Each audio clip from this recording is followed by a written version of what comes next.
Good morning, children. Today we are going to study class 9, chapter 5, pollination and fertilization.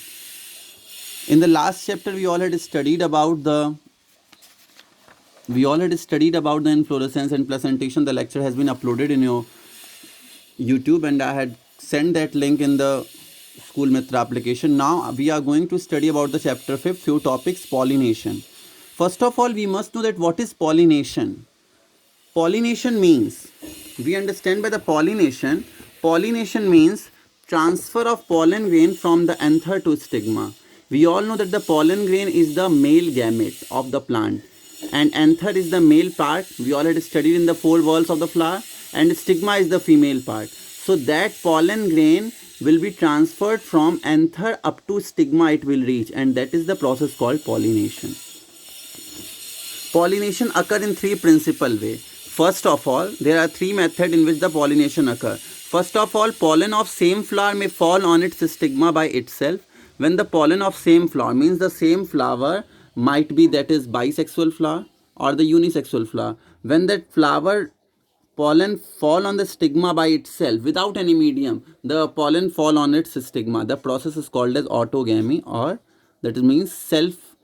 Gamous means marriage, and so that means self. It occurred by itself, so that is why it is called as autogamy. The second principle on which it work is pollen of another flower of same plant may fall on stigma. Means another flower of the same plant, means the flower is not bisexual. The flower is just on the different branches of the same plant.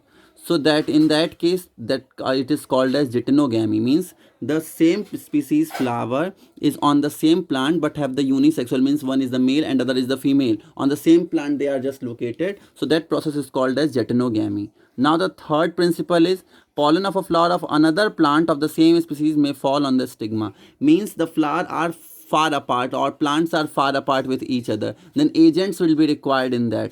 The agents like wind, insects and all the thing will just involve in that. This process is called as allogamy. Okay, now coming, pollination must occur between the plant of same species.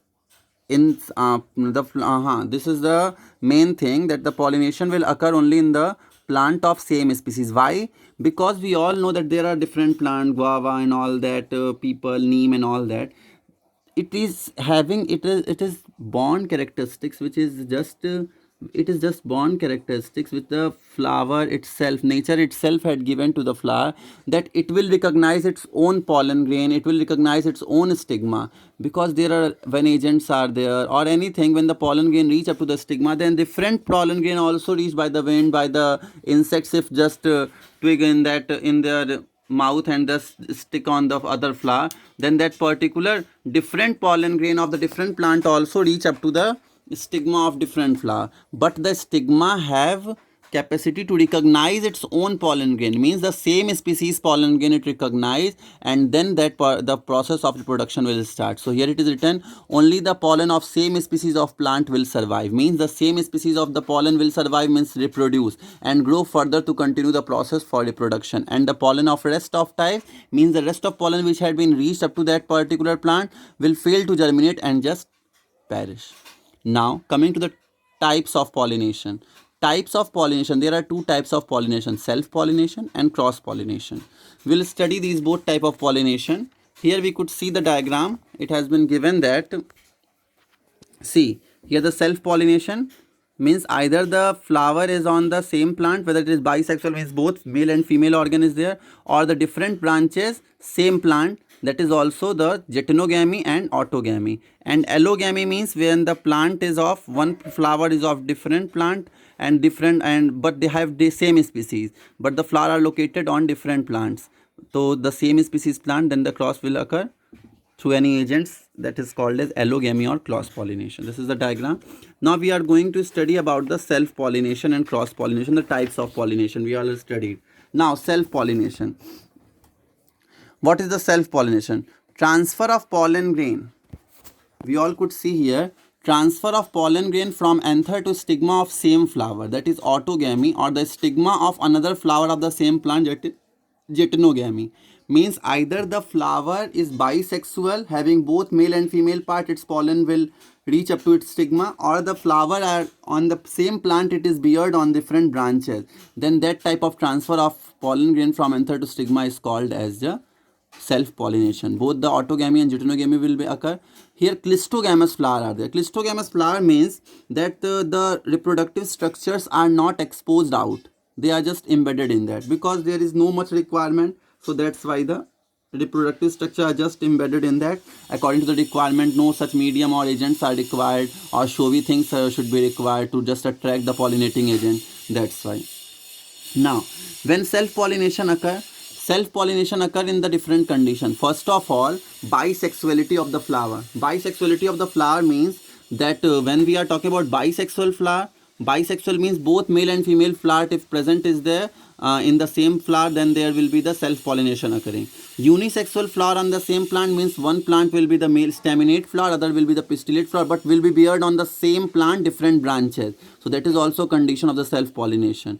Homogamy means anther and stigma should mature at the same time, because if it doesn't mature, then the fertilization will take, although the pollination will take place, the fertilization or reproduction will not take place, which is the further step of after the pollination. So homogamy means anther and stigma should get mature at the same time. Now, like every coin has its face and tail, similarly the self-pollination is also having some advantages and disadvantages. Let us study about the advantages and disadvantages. Advantages, coming to advantages.